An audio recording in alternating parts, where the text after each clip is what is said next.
தமிழகத்தில் அடுத்த 3 மணி நேரத்திற்கு 12 மாவட்டங்களில் மழைக்கு வாய்ப்பு இருப்பதாக தெரிவிக்கப்பட்டிருக்கிறது. அது குறித்தான ஒரு அண்மை செய்தியை நாம் தற்பொழுது பார்த்து வருகிறோம். 12 மாவட்டங்களிலும் பிற்பகல் 1 மணி வரை மழைக்கு வாய்ப்பிருப்பதாக வானிலை ஆய்வு மையம் தெரிவித்திருக்கிறது. விரிவான விவரங்களுக்காக இணைகிறார் எம்முடைய செய்தியாளர் வெங்கட்ரமணன்.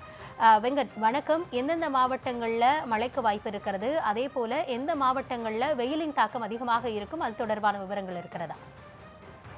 வணக்கம். சென்னை உள்ளிட்ட 12 மாவட்டங்கள்ல மதியம் 1 மணி வரை மழைக்கு வாய்ப்பு இருப்பதாக சென்னை வானிலை ஆய்வு மையம் தெரிவித்திருக்கிறார்கள்.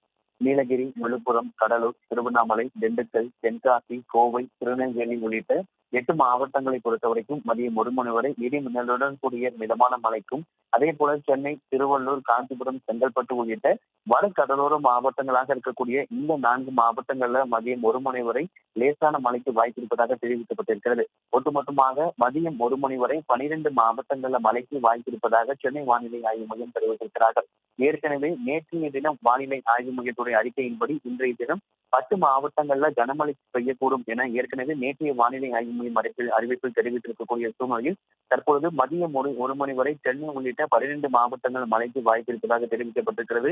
சென்னைக்கு எந்தவிதமான கனமழைக்கான எச்சரிக்கை கொடுக்கப்படாத சூழ்நிலையில் நேற்று நகரின் பல பகுதிகளில் கனமழை என்பது கொட்டி தீர்த்த நிலையில சென்னை உள்ளிட்ட 12 மாவட்டங்களிலும் மதியம் 1 மணி வரை மழைக்கு வாய்ப்பு இருப்பதாக சென்னை வானிலை ஆய்வு மையம் தெரிவித்திருக்கிறார்கள்.